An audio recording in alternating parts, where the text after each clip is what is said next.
여러분 안녕하십니까? 광주 MBC 뉴스데스크입니다. 국회 개원식이 열린 오늘부터 이틀간 광주시는 국회에서 국회 광주의 날 행사를 엽니다. 각 정당과 정책 협약을 맺고 지방정부와 국회, 정당 간 협력 체계를 만들기 위한 자리인데요. 일회성 행사가 아닌 새로운 협력 모델이 될 수 있을지 지켜봐야겠습니다. 김초롱 기자의 보도입니다.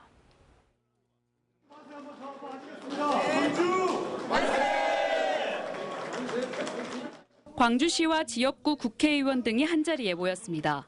광주시가 1박 2일 일정으로 국회에서 개최하게 된 국회 광주의 날 행사입니다. 지방정부와 국회, 정당 간 새로운 협업 체계를 만들기 위한 자리입니다. 광주의 좋은 정책을 국회에 알리고 또 국회의 힘을 빌려서 광주 발전을 이끌고자 하는 것이 우리의 의도입니다. 먼저 광주시는 각 정당의 기조와 맞는 구체적 정책을 담아 협약을 맺었습니다. 이재명 더불어민주당 대표는 기본소득과 에너지 분권 등의 협력을, 조국혁신당 대표는 주거권 등 선진권 정책을 위한 협력을 약속했습니다. 민주당의 핵심 정책들이 광주광역시에서 활짝 꼽힐 수 있도록 선도적 역할을 할 수 있도록 기대합니다. 국민의힘은 한동훈 대표 대신 김상훈 정책위의장이 참여해 탄소 배출 감축을 위한 기후테크 등에 협력하기로 했습니다. 여당에서 재정적으로 또 정책적으로 입법적으로 많이 보조를 맞추고 도와줘야 될 일이 많겠다 이런. 또 광주시는 지역구 국회의원이 포함되지 않은 국회 상임위원회에서 팀 광주 국회의원으로 6명을 위촉했습니다. 여기에는 광주 군공항 이전 문제 등을 해결하기 위한 국방위 소속 의원 3명 등이 포함됩니다.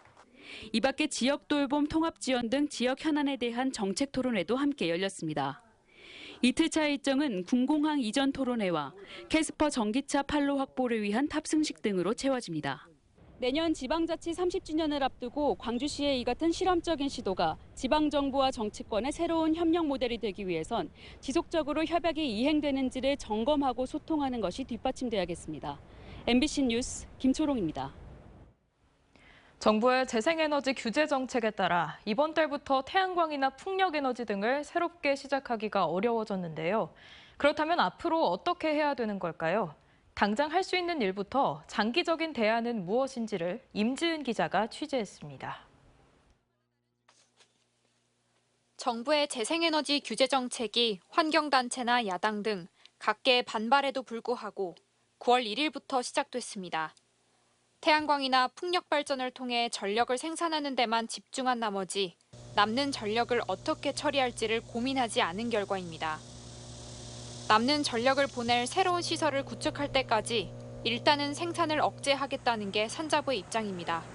많이 부족한 상황에서 발전 설비가 너무 많이 들어오게 되면 개통 불안정이 생길 수 있거든요. 문제는 재생에너지 규제에도 불구하고 남는 전력을 어떻게 할지입니다. 정부는 전국에 걸쳐 수백 킬로미터의 초고압 송전 시설을 짓는 방안을 추진하고 있는데 막대한 사업 비용과 주민 반대 등의 문제로 이미 건설 계획에 차질을 빚는 곳이 부지기수입니다. 수도권을 중심으로 전력 수요가 급증하는 상황에서 정부와 한전이 특별 관리하는 국책 사업입니다. 행정소송 등 법적으로 가능한 모든 절차를 검토할 계획입니다. 그래서 제시되는 대안은 호남 지역에서 생산하는 에너지를 자급자족할 수 있도록 하게 하는 겁니다. 이를테면 많게는 1년에 100메가와트의 전력을 쓰는 데이터 센터를 유치하거나 전력 소모가 많은 기업을 유치하는 것이 하나의 방법입니다. 전력 다소비 기업이 전남 쪽에 와준다면 재생에너지 발전량을 바로 물릴 수가 있으니까 대표적인 것이 지방 이전과 데이터 센터 기업에게 통신비 지원해달라는 거. 그러나 전력 낭비를 막자고 기업을 유치하는 일은 송전망을 세우는 것보다 훨씬 더 어려운 일이 될 수 있습니다. 그래서 에너지를 장기간 저장할 수 있는 시설만이라도 세우는 것이 대안으로 떠오르고 있습니다. ESS라든지 재생에너지를 저장해 놓고 쓴다거나 재생에너지를 다른 에너지원으로 바꿔서 쓴다거나 하는 부분들도 있어요. 민간 사업자들이 설치하기엔 비용 부담이 크니 공공기관이나 정부가 나서야 한다는 것이지만 이것 역시 지금부터 시작하자면 언제 가능한 일일지 알 수 없습니다. 보다 근본적인 대안은 10년 뒤, 20년 뒤를 예측할 수 있는 장기적이고 체계적인 계획을 수립하는 겁니다.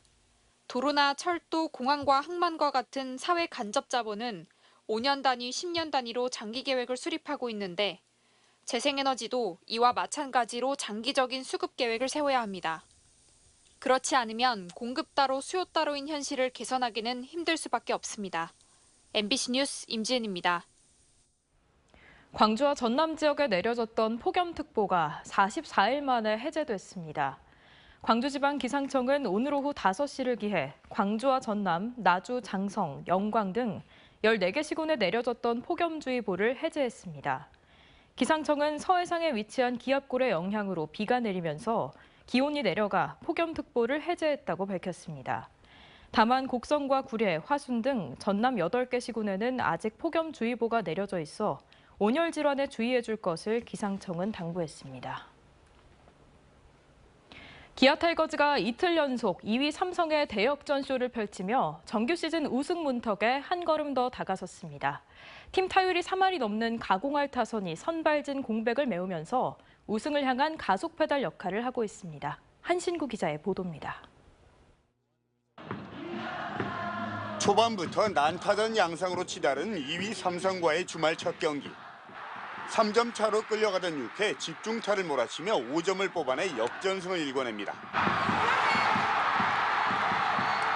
다음 날도 상황은 비슷했습니다. 5점 차로 끌려가지만 김도영과 나성범의 홈런으로 균형을 맞추더니 결국 9회 2사 후에 이우성의 2루타로 승부를 결정짓습니다.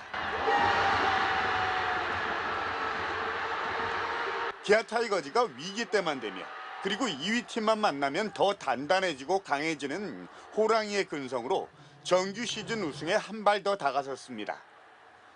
2위에 6게임 반차로 달아난 기아 타이거즈는 이제 남은 18경기에서 12경기만 따내면 자력으로 우승을 확정짓게 됩니다.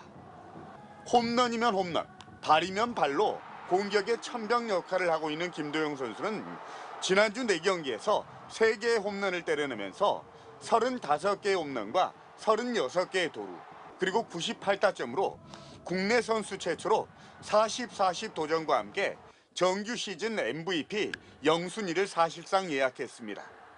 이런 시즌이 많이 없기 때문에 해보고 싶기도 한데 근데 의식은 전혀 하지 않고 한 경기 한 경기 이기는 데만 신경 쓰는 것 같습니다. 부상에서 복귀한 최용우 선수는 지난 주말 홈런을 포함해 5타점 경기로 KBO 최고령 100타점 신기록을 달성했고 이틀 연속 뒷문을 걸어잠근 정혜영 선수는 오승환을 제치고 세이브 단독 선두로 올라서면서 타이거즈 선수는 1998년 임창용 이후에 26년 만에 구원왕 타이틀을 노리고 있습니다. 반타작 승리만 해도 한국 시리즈 직행에 유리한 고지를 점령한 기아 타이거즈는 이번 주에 3할이 넘는 압도적인 팀 타율을 무기로 LG와 한화, 키움을 상대로 시즌 우승을 향한 가속 페달을 밟습니다. MBC 뉴스 한신구입니다. 심각한 쌀 재고 문제를 떠안은 지자체와 지역 농협들이 자구책으로 해외로 눈을 돌리고 있습니다. 쌀을 중국 등으로 대량 수출해온 일본이 쌀 부족 현상을 겪고 있는 만큼 우리 쌀이 일본 쌀을 대체할 적기라는 평가도 나옵니다. 서희령 기자가 현장 취재했습니다. 쌀 포장 작업이 한창인 영암의 한 친환경 쌀 유통센터. 생산된 쌀 포대 60톤은 다음 달과 12월 두 차례에 걸쳐 미국 LA로 향하게 됩니다. 미국으로 수출되는 쌀입니다. 현지 소비자들을 위해 이렇게 16대 영양소 성분을 영문으로 표기한 스티커가 붙어 있습니다. 건강식에 대한 현지인들의 큰 관심으로 한인마트를 넘어 스시 전문점 등 현지 식당까지 공급처가 다양해진 덕분에 수출 물량도 국가도 늘고 있습니다. 중동 사우디로 MOU를 체결해서 이미 샘플은 갔습니다. 거기에서 확정이 되면 약 200톤 정도 중동 사우디로 저희들이 수출할 계획입니다. 평소의 4배인 16,000톤의 쌀 재고 처리에 골머리를 앓던 인근 농협도 중국 수출로 해법을 모색하고 있습니다. 현재 중국 수출 자격을 얻기 위한 최종 절차가 진행 중으로 올해 안에 최대 강진쌀 2,000톤가량이 중국인들의 밥상에 오를 것으로 기대됩니다. 그 소명감 가지고 생산을 하고 있는데 좋은 쌀 만들려고 이게 소비가 안 되니까 깝깝했죠. 근데 이렇게 애써 주시니까 우리들이야 이제 뭐 살 길이 튼 거나 마찬가지죠. 연간 쌀 10,000톤 이상을 중국에 수출해왔던 일본이 유례없는 폭염으로 자국 내에서도 쌀 품귀 현상을 겪고 있는 상황. 올해가 한국 쌀의 해외 시장 활로 개척 적기라는 평가도 나오는 이유입니다. 실제 전라남도는 지난해 117톤, 수출액 27만 2천 달러 수준이던 쌀 수출 실적을 올해 10배인 1,000톤까지 늘려 매출 180만 달러 달성을 목표로 지원을 확대하고 있습니다. 문제는 정부 주도가 아니다 보니 국가마다 다른 통관 요건에 대한 적절한 대응이 어렵고 여전히 마케팅 등 관련 전문 인력이 없다는 점입니다. 직접적인 어떤 인과관계랄지 어떤 이런 관계를 지금은 뚫어가고 있고요. 어떤 정부 차원에서 서로 좀 부족한 나라들에 대해서 도와준다 하면은 충분히 더 쉽고 빠르게 되지 않으려나. 올해 생산된 조생벼 수매가도 40kg 기준 전년보다 10,000원가량 가격이 또 하락한 실정.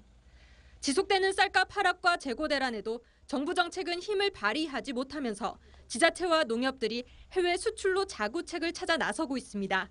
MBC 뉴스 서희령입니다. 전라남도 동부청사가 문을 연 지 1년이 지났습니다. 그동안 대규모 투자 유치를 주도하고 메가 이벤트의 성공 개최를 견인하는 등 동부권 중추 역할을 한 걸로 평가되고 있지만 전남 동서부 지역 간 갈등은 여전해 풀어야 할 현안들도 산적해 있습니다. 김주희 기자가 보도합니다.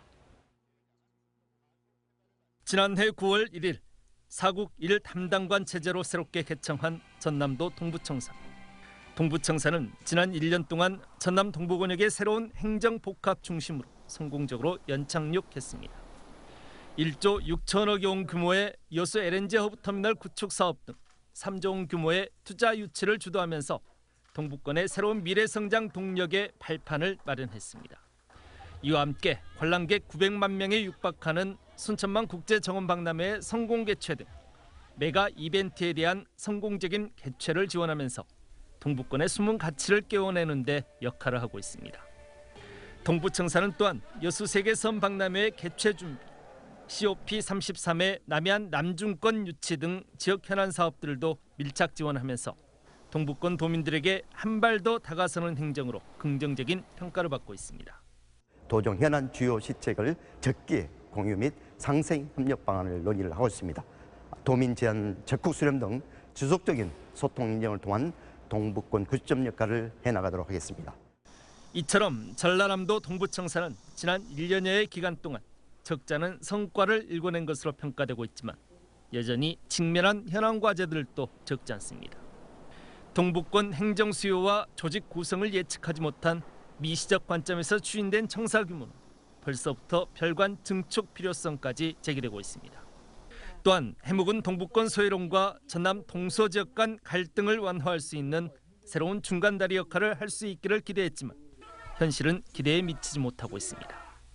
사실상 의대 문제랄지 여러 갈등도 있었고 또한 그 문제 해결을 위한 동부청사를 바랬는데 사실상 어떻게 보면은 전라남도의 출장소 같은 느낌으로 그래서 문제를 전라남도가 너무 주도하려고 하는 건 아닌가, 너무 깊게 관여하는 건 아닌가.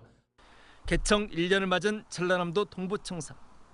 짧은 기간 이뤄낸 값진 성과들에 더해 이제 전남 전체를 아우를 수 있는 동부권역의 새로운 균형추 역할을 할 수 있기를 지역사회는 바라고 있습니다. MBC 뉴스 김주희입니다. 단체 교섭이 결렬되면서 총파업 위기를 맞았던 금호타이어가 잠정 합의안을 도출했습니다.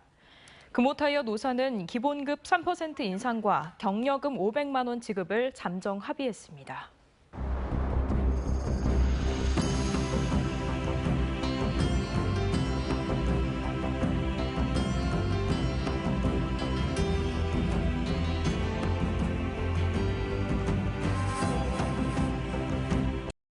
언제 어디서나 내 손 안의 뉴스. 광주 MBC 뉴스 유튜브 구독으로 함께하세요.